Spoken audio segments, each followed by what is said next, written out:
Hello and welcome to part 2 of this Citroen clutch video. Now, as you can see, we have the 3-piece clutch system here. So we have the release bearing, the clutch and the pressure plate, because like I said, it is best replacing absolutely everything. You're wasting your time just replacing one thing because it will kick you in the arse later on. And the cheaper clutches, again, that kicks you in the arse, don't buy them. What we can see from the actual gearbox, which I'll show you in a minute, I'd say our actual problem was our actual release bearing. That's what was making the noises. From part 1, you saw the big thing of metal that came loose. I haven't took the clutch out yet, but the clutch looks okay. And the way I can kind of know, if you can see the little fingers on the release bearing or the pressure plates here. When the clutch is good, when you push this down and bolt this down, these little fingers go flat. The flatter the fingers, the better the clutch. The more the fingers are coming back upright, it means the more worn the clutch is. And then fingers look fairly straight. But like I said, we're going to replace everything anyway. So it's just a quick visual. It doesn't give you the full story. There could be big chunks of the clutch taken away, but so don't really go off it and don't just look at it and say, oh, it's fine, and don't take it off. We're going to have to take it off and replace it. But that gives you an idea of essentially, a quick way of checking it. This is a bit that just fell out of the gearbox as I was taking it out. That's a bit of the release bearing. So let's get further inside the gearbox and see what we can see. Right, so as you can see, we have just got our release bearing that's completely and utterly collapsed. One thing I do want to check is just make sure there's no, you can have a little bit of play in and out, but not a lot, but you want no play up and down. There's no play up and down. As I spin that all feels good. And that is actually completely seized on the shaft. Take this off. Might not be able to do it one-handed. No. I can't get that off. It's completely seized on the shaft. See if I can do this and film at the same time. It's just falling apart. There's another bit. And this is just, I don't know what that is, to be honest. Whatever's in there has stopping me. It looks like bits of clutch, I don't know. But there was something there stopping me. Camera's not in a great position, but hope you get the idea. Now, what is this?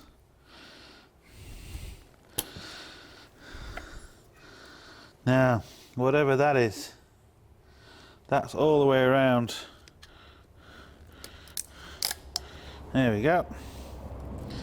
Looks like the plastic of the release bearing, but it's all burnt. That's exactly what it is. So when you look at the new one, all this plastic housing is just melted. It's got that hot. It's just melted. To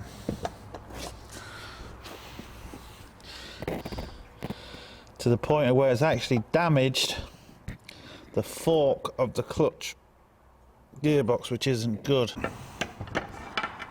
Ugh. Come on.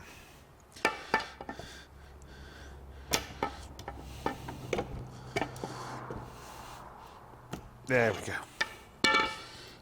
Now, you can see, just completely burnt. I need to make sure there's no damage. There looks to be damage, which isn't good. That slides up and down, which is obviously good. There's two little tiny clips that are supposed to hold on and hold that on. And you can see all this dust and crap, and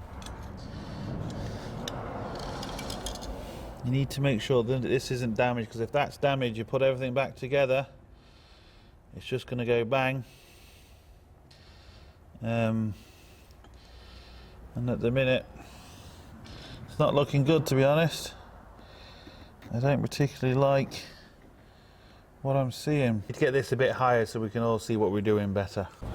Okay, this is where also, because you've got the gearbox out, you want to be changing all your drive shaft seals and not bearings, but seals, because this is the time when it just makes life so much easier if you do all that. Now, as regards this release bearing, you'll see these two little kind of metal little clips on the side, one here and one there, and that's what we need to get onto the actual fork so it doesn't slip off, it goes up and down straight and everything works properly.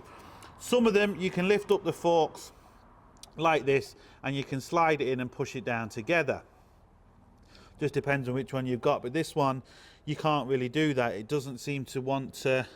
We'll try it again. Let's just try and see if we can. I think that's actually, no, it hasn't.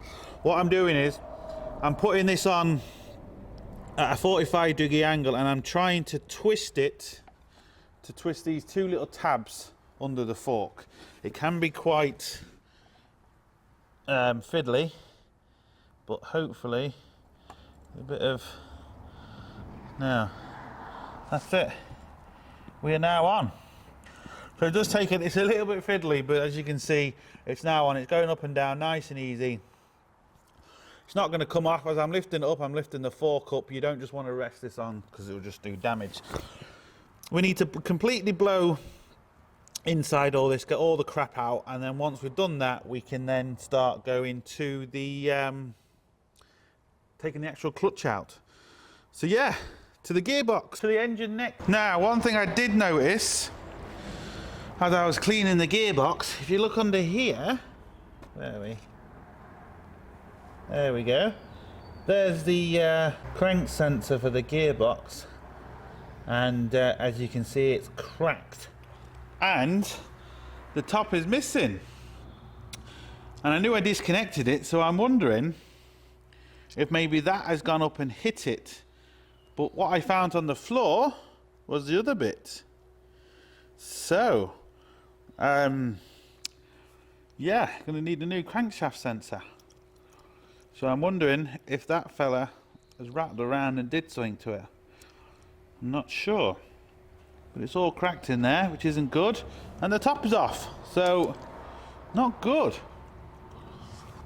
That's why you do need to check everything, because if you do the likes of that and put it back in and realise, you know, it's not going to start, you're thinking, oh, have you done something wrong? And as it turns out, it's a crankshaft sensor. But, you know, that's why you need to check everything. Right, we have the engine supported, and as you can see, this is the clutch. Now, like I said, them fingers look pretty flat, but you can see the metal's been eaten out. You can see all these lines here. So that thing's been rattling around and doing all sorts. There's 6 T40 torques. So I'm going to take off them, and then we'll get the gearbox down. We'll see what, well, the clutch down. We'll see what state it's in. But to be honest, I'm kind of expecting that to be fairly good. But you can see the damage is done, so we're replacing it all anyway. But yeah, the joys. Right now, what we also need to do is get the airline and blow all the crap off, all the dust, but we want to be careful. You don't want to be breathing that sort of stuff in. But what I am noticing is, I don't know if the camera's going to pick this up, we can start seeing a bit of kind of debris left over. And you can see some here, you see some along here. So it would appear, and all the way up there, that that little piece in the gearbox has kind of got flung around, and that's what's most probably done the damage to the sensor. Because there's just you can just see it shining there. There's just parts of it that kind of looks like it was maybe getting flung around. These things happen. It's just one of them things. But the old flywheel looks good. No damage there. No discoloration or anything like that. So that all looks good.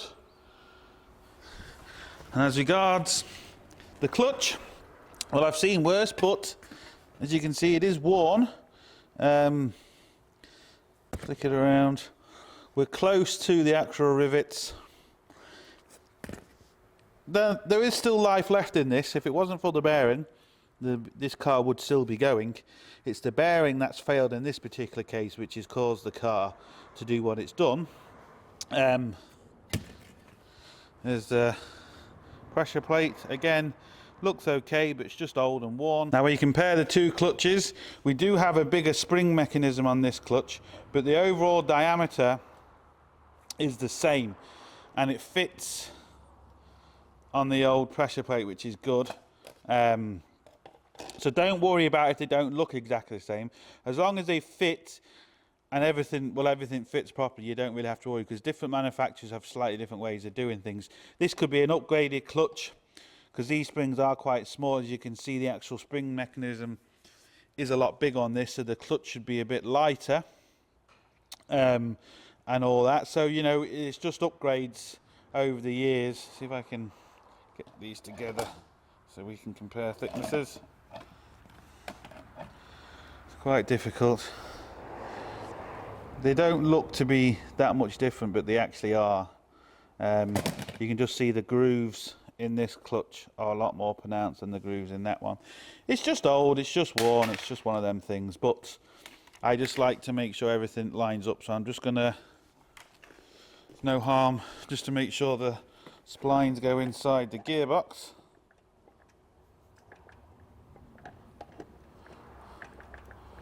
And they don't. So this is the wrong clutch.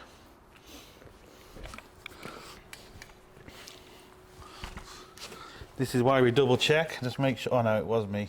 So that's why you double check, just to make sure that it will go on, so we know we're right. And again, just line up everything, make sure it's the same width, same height, the usual. Everything lines up, which it does. So we know we're okay as regards the clutch. Now what we need to do is center this, put it back up, fit it in once we've cleaned all this out. Lovely. Now I'm not going to show this, but I'm going to get the old airline and blow all the dust and crap out, just like I've done with the gearbox, before I put anything back in. Right, before we put the clutch in, there's a couple of things you need to remember. As you can see, this part of the clutch is fairly flat, and one side, as you can see, kind of sticks out. Now, sometimes there's actually a writing on here and it'll say gearbox side, because you have to get this the right way. You get it the wrong way, you'll destroy everything, it's not going to work, and everything's going to go bang. Now, as you can see, this will fit either way on the actual pressure plate. That's not a problem. The problem is on the flywheel side. The rule of thumb is when it sticks out, this faces towards the gearbox. And what I mean by that is, this has to go, if you imagine this is on the engine, so the gearbox is to the left and the engine is to the right. So, gearbox size means to the left. And as you can see, that fits on nice and flat. Now here's the flywheel. So if I put this on, as you can see, it actually hits the flywheel. And there's no problem. If I turn this the other way, you're not going to maybe see, but it's actually rocking. It's not hitting the actual flywheel, it's hitting the bolts of the flywheel. So if we was trying to stick this in, it would go in, you could tighten up everything, but the problem you'll have is you'll have no clutch, and this will make some awful noise if you ever try to go anywhere. So make sure you have the clutch on the right side. Right, so what we need to do now is we need to center the clutch. And there's loads of different tools out there. Some are absolutely ridiculously expensive, and some are like this, only a couple of quid. And they're brilliant. These are interchangeable, these parts here, depending on how big the actual center hole is in your clutch. And what happens is, as you screw the center bar down, you're going to see that, what happens is it spreads out this collar which grips onto the clutch. Very simple, very easy. And this then centers in between the actual pressure plate. So what you need to do is, you get your clutch and your pressure plate, and it's important this time to get the clutch the right way. Then this just goes straight through the clutch. I have to make it a bit smaller. Screw in this, it's all adjustable till, just see there, that is just about sticking out. I'm going to start screwing the center down, which is now start gripping the actual clutch. And what you need to do is you need to center this, because you can see we've got a lot of movement up and down, side to side, and we need to get this center. If you don't get it center, what happens is the gearbox will go in, but it won't line up with the holes because it'll either be too low, too high, or to the side. It won't be in the middle. This has to be in the middle because it makes your life so much simpler. So what you need to do is pick 3 things on the actual clutch itself. So what I'm going to do is I'm just going to get it center, and I tend to pick, see where the little dowels are sticking out. There's 3 of them normally on most pressure plates, so I'm going to pick them. So I'm just going to get this center, and then I'll show you what I mean. What I've done, you might not be able to see on camera, but the little, just if we get it, there's a little lip on each one of them dowels, and I can just see, you can just see it there, hopefully. And on the third one, you just see with my fingers the little lip there, and that looks even all the way around. So I now know that that is centered, and you just screw that, screw everything in, and that is now centered. It means with just one hand I can put up. There is other tools, you put this in and you put like a bar straight across and it hits through to the engine and that lines up. There's loads of different tools. It's just this tool is really cheap and really simple, and you know, cheap and simple is the best.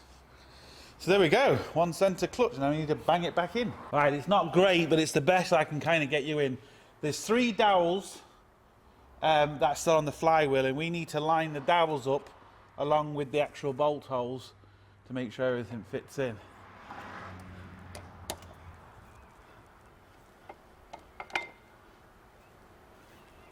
Now everything's lined up, and what we need to do is exactly the same way as if you're tightening up a wheel.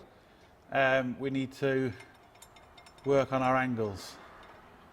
So we need to go angle to angle to get our clutch in, so we know it's okay.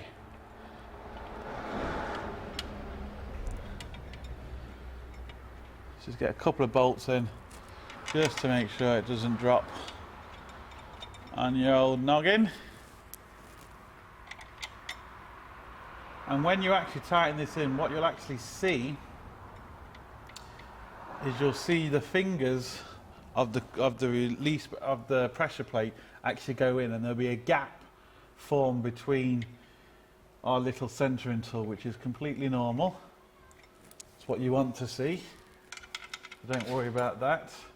As you can see, our clutch pressure plate isn't sitting flush with the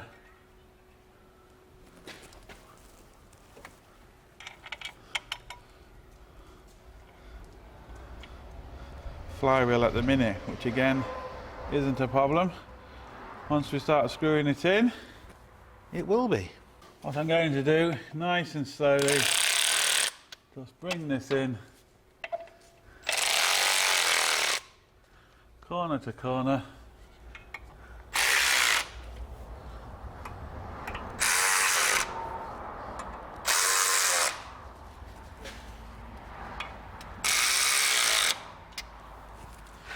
Not going to be able to see, but at the minute you can actually see the fingers. You might be able to see, hopefully you can. The fingers are pushing in, which is good. That's what you want to see happen.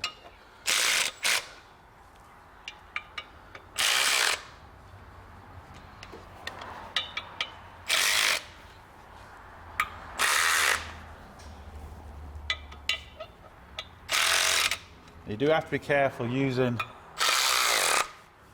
battery powered or air tools, especially on torques, because they can hop out and damage the torque. I'm only doing this very, very slowly and gradual, so it's not going to cause me a problem. And then I'll tighten it by hand. Now, I don't know if you can see, but my fingers now are fitting between our actual little tool and the fingers are completely flat. That's what you want to see. If you install a clutch and the fingers are sticking out, you want to check just to make sure everything is right, nothing's trapped in there, because them fingers on a brand new clutch, everything new, should be nice and flat. That's what you're looking for. So now we can just undo this center pin. That will release the tool out, simple as that. That clutch is now centered.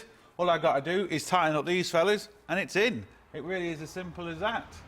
And I think, as we know from my other videos, I've given in to the torque Nazis, and I'm using two different types of torque settings now.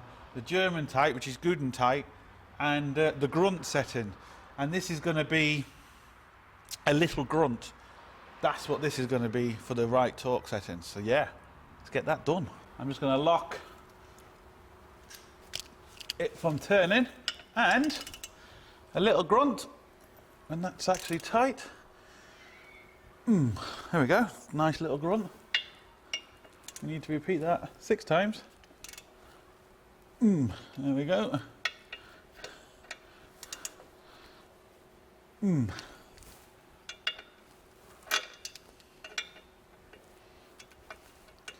Get in.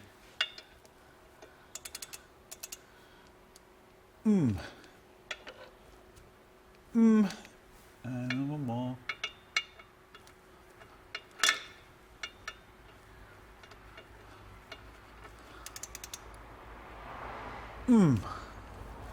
Now, I was going to leave that a few minutes and just double check.